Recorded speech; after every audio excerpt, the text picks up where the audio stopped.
Hello students, आज ਅਸੀਂ कर रहे हैं 7th चैप्टर इंडिसेस और इस दे ਲਈ ਪਹਿਲਾਂ ਫਾਰਮੂਲੇ ਡਿਸਕਸ ਕਰਾਂਗੇ ਜੋ ਇਸ ਚੈਪਟਰ ਦੇ ਵਿੱਚ ਅਪਲਾਈ ਕਰਨਾ ਸੀ। ਤਾਂ ਉਸ ਦੇ ਲਈ ਹੈ ਲਾ ਆਫ ਇੰਡੀਸਸ। ਲਾ ਆਫ ਇੰਡੀਸਸ ਦੇ ਵਿੱਚ ਆਪਣੇ ਕੋਲ ਤਿੰਨ ਫਾਰਮੂਲਾਜ਼ ਆ ਜਾਂਦੇ ਆ। ਫਰਸਟ ਹੈ ਪ੍ਰੋਡਕਟ ਲਾ। अगर ए रेस टू पावर m है वो मल्टीप्लाई की हुई है a raise to power n नाल, तो मतलब a जो है वो बेस है, बेस सेम है, तो पावर्स जो m एंड n है वो पावर ऐड हो जाती है m प्लस n। ठीक है, उस तो बाद नैक्सट है कोशेंट रूल। कोशेंट रूल दे विच की हुंदा है a raise to power m नाल a raise to power n divide दे विच है। कोशेंट मतलब डिवाइड हुंदा है। ठीक है, तो इस दे विच पावर जो है वो उपर वाली पावर चो नीचे वाली पावर माइनस हो जाती है। ये पावर माइनस क्यों होती है? देखो ए रेस टू पावर m है और जो नीचे वाली पावर है अगर इसनों असी उपर लैके आवांगे तो ये पावर नैगेटिव च हो जाती है। ये भी एक प्रॉपर्टी है जो नैक्सट असी डिस्कस करांगे। तो रेसिप्रोकल नाल पावर चेंज हो जाती है, साइन चेंज हो जाता है पावर का। एंड दैन असी यही प्रॉपर्टी उस पर अप्लाई कर सकते हैं बिकॉज दोनों का बेस सेम है तो पावर्स ऐड हो जाएगियां। सो एम दे विच जदों असीं ऐड करांगे माइनस एन नूं तां की आएगा प्लस माइनस माइनस हो जाएगा। सो ये आ जाएगा एम ओ माइनस एन। ठीक है, सो नैक्सट है प्रॉपर्टी थर्ड और इस दे विच की है a raise to power m और इसकी होल पावर है एन। मतलब एक पावर है और एक पावर उसके उपर होर है। तो जो दो पावर्स इस तरीके नाल होण तां पावर्स की मल्टीप्लाई होंदी है। सो एम मल्टीप्लाई बाय एन होएगा। ठीक है, सो इस तो नैक्सट है प्रॉपर्टीज़ कुछ इस नाल रिलेटेड और इस प्रॉपर्टीज़ बेसिक प्रॉपर्टीज़ है। ये अगर ए बी दो साढ़े कोल डिजिट है और उन्हों की पावर m है तो असी दोनों की पावर नूं सैपरेट कर सकते हैं मल्टीप्लाई च। सिमिलरली असी डिविजन दे विच इन्हां पावर्स नूं सैपरेट कर सकते हैं। a by b raise to power m है तो a raise to power b a raise to power m and b raise to power m तो यह सैपरेट हो सकती है। उस तो बाद है अगर nth रूट ऑफ ए लिखा हो दिस मीन्स होंदा है कि a raise to power 1 by n है। ठीक है, और बच्चे कुछ बच्चे मिसटेक कर देंगे एन नू एन कैपिटल लिख देंगे, मतलब लार्ज नहीं लिखना, एन वैरी स्मॉल होंदा है। ठीक है, एन इंडिसेस दे विच होंदा है, दी पावर दे विच होंदा है, तो इनू असीं एवें लिखते हैं एन छोटा होएगा इसका साइज लार्ज होएगा। तो इसका मतलब है a raise to power 1 by n। और इन्हां प्रॉपर्टीज़ नूं यूज़ करके साडे कोल एक प्रॉपर्टी होर आ जाती है और ये प्रॉपर्टी इस तरीके नाल है ए रेस टू पावर अगर m बाय n है तो असीं पावर नूं पहलां सैपरेट करांगे, सैपरेट कर सकते हैं मल्टीप्लीकेशन वाली ये प्रॉपर्टी यूज़ करके। ठीक है, m ते n दोनों नूं असीं सैपरेट कर लिया m into 1 by n। Okay, उस तो नैक्सट ए वाली जो a raise to power m है इसकी पावर की है 1 बाय n और 1 बाय n किसी की पावर हो तो उन्होंने असीं अंडरूट दे विच इस तरीके नाल लिख सकते हैं। सो ए रेस टू पावर m इसकी पावर 1 बाय n है तो उसनूं इस फॉर्म च लिख सकते हैं। ओके, सो नैक्सट है property a raise to power n अगर होवे, ये बेसिक प्रॉपर्टी है वैसे। ए रेस टू पावर अगर n होवे तो इसका असीं रेसिप्रोकल करांगे, पावर माइनस n हो जाती है। पावर का साइन पॉजिटिव है, इत्थे नैगेटिव हो जाएगा। अगर ये पावर पॉजिटिव दे विच है उपर तो इस रेसिप्रोकल करने नाल पावर पॉजिटिव हो जाएगी। ठीक है, तो रेसिप्रोकल प्रॉपर्टी दे विच की हुंदा है पावर का साइन चेंज हो जाता है। उस तो बाद नैक्सट है साडे कोल 6 प्रॉपर्टी। 6 दे विच की है अगर किसी भी डिजिट की पावर 0 हो जाती है तो उसका आंसर ऑलवेज 1 होएगा। 10 रेस टू पावर 0 है आंसर 1, 15 रेस टू पावर 0 है आंसर 1। इस तरीके नाल कोई भी नंबर ए कॉन्स्टेंट कुछ भी हो सकता है तो ए कोई भी नंबर है उसकी पावर 0 है तो उसका भी आंसर 1 होएगा। तो हुण असीं एक्सरसाइज के क्वेश्चन सॉल्व करते हैं। तो क्वेश्चन फर्स्ट जो है उसका 5th पार्ट है और इस दे विच एक हिंट है। अगर जो नीचे आपां ये नंबर गिवन है इस तो सानूं हिंट मिल जाता है कि एक किस नंबर की किहड़ी पावर होने वाली है। तो देखो 4 है तो असी 4 पावर यूज़ करके किहड़े नंबर की पावर असी 4 लिख सकते हैं इसनूं। तो ये बन रही है 2 रेस टू पावर 4 एंड ये बन रही है 3 रेस टू पावर 4। तो 4 पावर असी कॉमन लिखते हैं multiply by this power -3 by 4। Similarly असी नीचे 2 पावर है तेन 2 पावर दे विच कन्वर्ट करांगे 7 ਦੀ ਪਾਵਰ 2 है, ये 3 ਦੀ ਪਾਵਰ 2 है, तो 7/3 रेज़ टू पावर 2 लिख सकते हैं। Multiply by this power same and divide by, divide नूं भी असीं मल्टीप्लाई दे विच कन्वर्ट कर लांगे नैक्सट टाइम, फिलहाल सेम रहन दो। इसनूं असीं 3 पावर च कन्वर्ट कर सकते हैं। ये 7 रेज़ टू पावर 3 बनेगी, ये 6 रेज़ टू पावर 3 बनेगी, तो पावर असीं कॉमन लिखांगे। मल्टीप्लाई बाय दिस पावर 2/3, तो हुण देखो 4 कैंसल हो रहा है, 2 कैंसल हो रहा है एंड 3 कैंसल हो रहा है। ठीक है, तो ये कैंसल होने तो बाद साडे कोल की आएगा 2/3 रेज़ टू पावर -3/4, सॉरी 4 तो कैंसल हो गया, -3 ओनली, इंटू 7/3, पावर कितनी रह गई है 3, डिवाइड बाय 7/6 और पावर कितनी है 2 है। ठीक है, तो हुण की करना है असीं, जो ये नैगेटिव पावर है इसनूं पॉजिटिव च कन्वर्ट करांगे, इसका रेसिप्रोकल कर दो 3/2, तो पावर हो जाएगी हुण 3। मल्टीप्लाई बाय ए अपने को सेम रहेगा और डिवीजन असीं मल्टीप्लाई चेंज करांगे और इस टर्म का रेसिप्रोकल 6/7 और पावर सेम रहेगी। ओके, हुण इसनूं सॉल्व करन लई जो पावर्स है इन्हां नूं देखो मल्टीप्लाई करते हैं।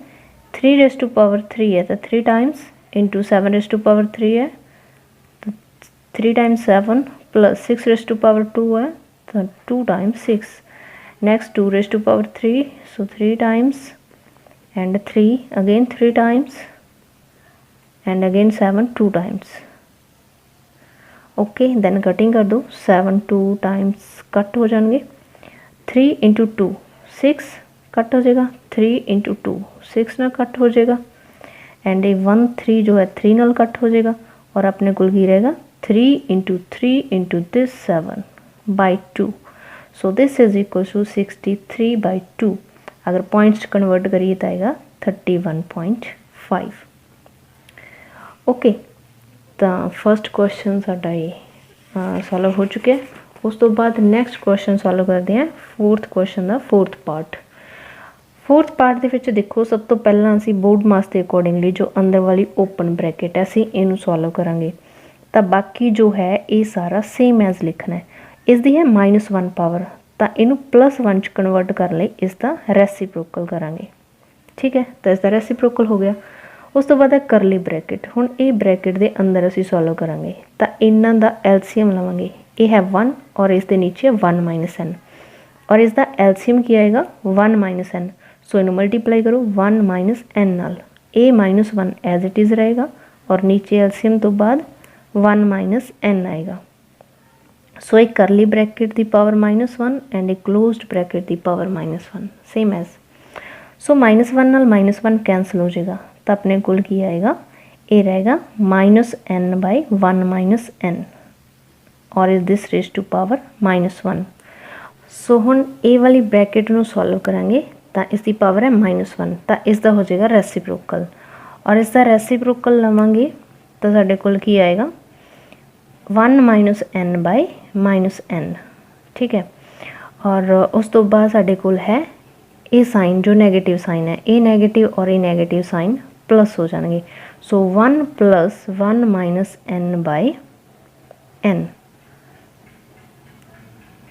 ठीक है, माइनस माइनस प्लस हो जाएगा, तो ये आ जाएगा रेज़ टू पावर -1। और हुण असीं इस ब्रैकेट नूं सॉल्व करांगे तो एलसीएम 1 एंड n का एलसीएम कितना आएगा n आएगा, सो n एलसीएम इसनूं n नाल मल्टीप्लाई करांगे plus a same as 1 - n raise to power -1, so -n and +n ये कैंसल हो जाएगा, सो अपने कोल की आएगा 1/n raise to power -1। So power positive करने लई इसका रेसिप्रोकल करांगे और इसका रेसिप्रोकल किया जाएगा n। Okay, clear. Then next साडे कोल क्वेश्चन है 6th और 6th क्वेश्चन विच की गिवन है 1960, ये इस दे इक्वल है, तो इस दे इक्वल है मतलब इसनूं 2 and 5 7 इन्हां दीयां पावर्स दे विच कन्वर्ट किया होया। सो असीं इसनूं पावर्स दे विच इदां फैक्टर बना के पावर च कन्वर्ट करांगे। सो 1960 के अगर असी फैक्टर्स बनावांगे तो फर्स्ट ऑफ ऑल 2 ते जाएगा तो कि आएगा डिवाइड करके 980, अगेन 2 ते जाएगा तो 490 आएगा, अगेन 2 ते तो 245 आएगा, नेक्स्ट डे जाएगा 5 ते एंड 5 ते क्या आएगा 49, नैक्सट 7 ते जाएगा तो दैन 7 ते अगेन जाएगा तो 1 आएगा। ठीक है, तो इस तरीके नाल अपने कोले की आ रहा है 2 raise to power A into 5 raise to power B into 7 raise to power C ये लिखिया होया ना। तो इसनूं भी असीं इस फॉर्म दे विच लिखांगे तो की आएगा 2 रेज़ टू पावर 2 कितने बार आ रहा है 3 times into 5 raise to power 5 कितने बार आ रहा है ओनली 1 टाइम्स 1 आएगा एंड 7 कितने बार आ रहा है 2 टाइम्स तो 7 रेज़ टू पावर 2। ठीक है, तो ये तीनों मल्टीप्लाई दे विच है तो इन्होंने असीं कन्वर्ट कर लिया। हुण देखो पावर्स कंपेयर करो इन्हां दियां की आ रही हैं 2 रेज़ टू पावर A है इत्थे 3 है तो A की वैल्यू कितनी आ रही है 3 एंड 5 की पावर कंपेयर करो B है A 1 है तो B किहदे इक्वल आएगा 1 दे एंड C 7 की पावर C है 7 की पावर 2 है तो C की वैल्यू आ रही है 2। ओके, दैन असी की करना है फाइंड करना है द वैल्यू ऑफ दिस इसकी वैल्यू असी कैलकुलेट करनी है। तो हुण असी इसकी वैल्यू कैलकुलेट करांगे तो ये वैल्यू कैलकुलेट करके देखो की आएगा 2 raise to power -A into 7 raise to power B into 5 raise to power -C ये वैल्यू असी कैलकुलेट करनी है। A B C दी इत्थे वैल्यूज़ पुट कर दो 2 रेज़ टू पावर -A की वैल्यू है 3 into 7 raise to power B की वैल्यू है 1 तो 7 रेज़ टू पावर 1 मतलब 7 ही रहेगा into 5 raise to power -C है 2 तो -2 आएगा। पावर्स नूं पॉजिटिव च कन्वर्ट कर दो ये ऑलरेडी पॉजिटिव है और इनू पॉजिटिव च कन्वर्ट करांगे तो नीचे आ जाएगा। Okay, so 7 by 2 raise to power 3 8 into 5 raise to power 2 25 so multiply कर दो दिस इज़ 7 बाई 200। ओके, तो ये आ रहा है 7 बाई 200। नैक्सट क्वेश्चन है साडे कोल 7th का सैकेंड पार्ट है और इस दे विच देखो कंसैप्ट की अप्लाई होएगा 3 रेज़ टू पावर 3n एक कॉमन आएगा पहले असीं ये कॉमन लवांगे तो उपरों पहला असीं ये बनावांगे इहदी पावर सैपरेट करके तो असीं की लिख सकते हैं 3 की पावर च कन्वर्ट करांगे तो इहनूं की लिख सकते हैं 3 रेज़ टू पावर 3 इंटू जो इसकी पावर n+1 ऑलरेडी है प्लस इनू असीं की लिख सकते हैं 9 एज इट इज़ रहन दो एंड इसनूं असीं लिख सकते हैं 3 रेज़ टू पावर 3n और ये आएगा 3 रेज़ टू पावर -1। ठीक है, पावर से सैपरेट कर लो। उस तो बाद की आएगा 8 into 3 raise to power 3n as it is -5 into 27 again असी लिख सकते हैं 3 रेज़ टू पावर 3 इंटू जो इसकी n पावर है तो एक ही आ जाएगा 3n आ जाएगा मल्टीप्लाई करके। उस तो बाद नैक्सट बाकी तो सब ठीक है बट इत्थे साडे कोल पावर अजे कैलकुलेट करने वाली बाकी है तो इसनूं असीं लिखांगे 3 इंटू 3 रेज़ टू पावर हुण इहनूं मल्टीप्लाई करांगे 3n उस तो बाद 3 प्लस इसकी पावर आएगी 3 और इसनूं असीं सैपरेट करके लिख सकते हैं प्लस 3 रेज़ टू पावर 3 क्योंकि जो असीं ऐड करांगे दोनों नूं तो सेम साडे कोल बन जाएगा। उस बाद next 9 into 3 raise to power 3n और जो -1 पावर है इनू असीं 1/3 लिख सकते हैं। ठीक है, और उस तो बाद 8 ये बाकी सारा same as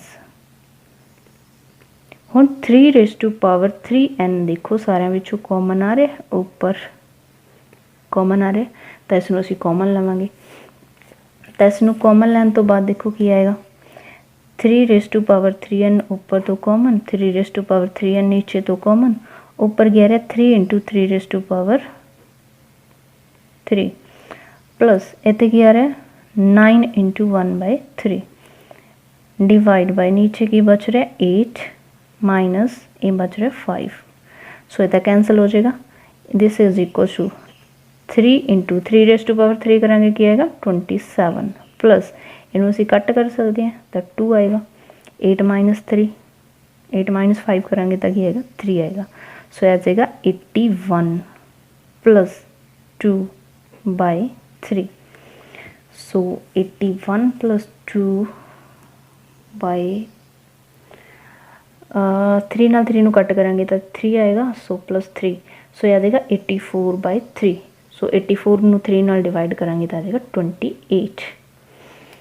okay, then next question is 9th question और इस दे विच देखो की गिवन है ए की वैल्यू ए गिवन है, ए बी की वैल्यू गिवन है, सी की वैल्यू गिवन है। दैन आप प्रूव करना है कि ए की power m minus n, B raise to power this, C raise to power this equals to 1 है।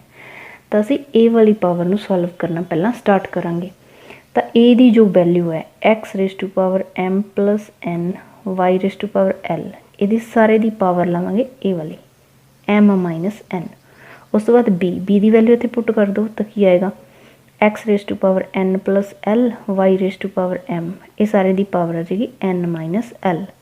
नैक्सट सी की पावर वैल्यू जो है x raise to power l plus m into y raise to power n, और ये सारे की power आ जाएगी l माइनस m। इनू असी सॉल्व करांगे। तो सॉल्व करन तो बाद देखो साडे कोल की आ रहा, ए पावर मल्टीप्लाई दे विच दो दो टर्म्स, तो पावर नूं असी सैपरेट कर सकते हैं। सो इन्हां नाल पावर अलग करांगे, x raise to power m plus n into m minus n, और वाई रेस टू पावर अलग हो जाएगी l into m minus n। Similarly इस दे विच असीं x की पावर करांगे n plus l into n minus l। Same y की पावर की आएगी m into n minus l। Similarly इस फैक्टर दे विच x raise to power l plus m into l minus m, y raise to power n into l minus m। So हुण असीं multiply करांगे powers नूं, तो की आएगा x raise to power a plus b, a minus b form बन रही है, तो यह आ जाएगा m square minus n square. And y raise to power की आएगा l m minus l n, x raise to power की आएगा n square minus l square. ठीक है, y रेस टू पावर की आएगा m n minus m l, और इस दे विच भी सेम प्लस माइनस है, तो l square minus m square बन रहा है, और इस दे विच की बन रहा है सिंपली मल्टीप्लाई करना है। ओके, x और y दी पावर्स आ चुकी हैं, और ये सारे प्रोडक्ट दे विच है, और जदों असीं इन्हां नूं ऐड करांगे बिकॉज बेस सेम है, x दा पावर्स ऐड हो जाणगियां, तो बेस सेम x दी पावर्स ऐड करते हैं, की आएगा m square minus n square plus n square minus l square, then plus l square minus m square. Similarly y दा बेस सेम है, तो इस दियां भी पावर्स ऐड हो जाणगियां, तो y दियां पावर्स साडे कोल की आउणगियां l m minus l n plus m n minus m l plus n l minus n m। हुण देखो x की पावर जो है minus n square plus n square cancel, l square plus minus ये भी कैंसल, m स्केयर भी opposite sign दिया ये भी cancel, l m positive l m negative, l n negative positive, m n positive negative, सारे cancel हो रहे हैं। तो दिस मीनस x की पावर की आ रही है 0 एंड y की पावर भी की आ रही है 0, क्योंकि सारे कैंसल हो गया। x raise to power 0 1, y raise to power 0 1, 1 नूं 1 नाल मल्टीप्लाई करांगे की आएगा 1 आएगा। So this is equals to 1। उस तो बाद नैक्सट है क्वेश्चन 10th क्वेश्चन का फर्स्ट पार्ट है, दोनों पार्ट बिल्कुल सेम एज है। तो देखो x raise to power a by x raise to power b, तो असीं डायरैक्ट प्रॉपर्टी अप्लाई करांगे, इनू की लिख सकते हैं x raise to power a minus b, नीचे वाली पावर माइनस हो जाती है, इनटू जो a वाली पावर है उसकी a square plus a b plus b square.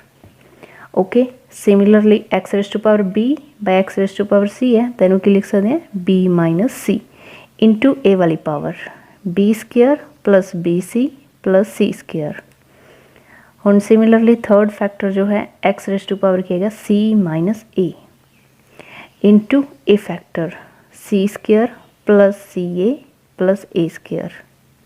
Okay, हुण देखो आप लास्ट जो है चैप्टर्स दे विच सारे फार्मूले कर चुके हैं, a minus b into a factor a square plus a b plus b square. एक फार्मूला हुंदा है a x raise to power जो ये फार्मूला बनना है कि फार्मूला है a cube minus b cube.